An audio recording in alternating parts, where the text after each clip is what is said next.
ইরানের রাস্তায় বোমার বিস্ফোরণ আর আজারবাইজান সীমান্তে অসহায়ত্ব, এটি ফলক এবং সেই 180 জন ভারতীয় ছাত্রের গল্প যারা যুদ্ধের মাঝে দেশে ফেরার অপেক্ষায় রয়েছে।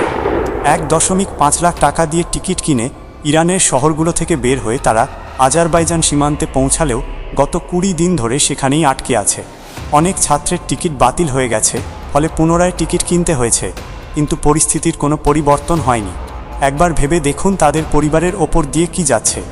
এত দামি টিকিট বারবার কেনা এবং তারপর বাতিল হওয়া, পরিবারের দুশ্চিন্তা বাড়ছে, কারণ না অ্যাম্বাসির সাথে যোগাযোগ করা যাচ্ছে আর না উদ্ধার কাজের দায়িত্বে থাকা ব্যক্তিদের মধ্যে সঠিক সমন্বয় রয়েছে। তাহলে বাচ্চারা বাড়ি ফিরবে কি করে?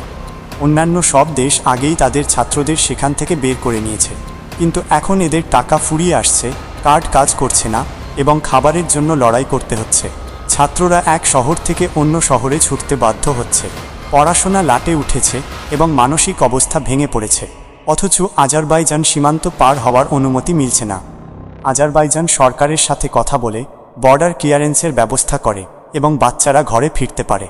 প্রশ্ন হলো, আমাদের সরকার কি এই মাসুম বাচ্চাদের সুরক্ষিতভাবে বের করে আনতে পারবে, নাকি তাদের এভাবেই লড়াই চালিয়ে যেতে হবে? এটি কেবল উদ্ধার কাজ নয়, এটি তাদের ভবিষ্যতের প্রশ্ন। এই বিষয়ে আপনার কি মনে হয়? কমেন্টে অবশ্যই জানাবেন।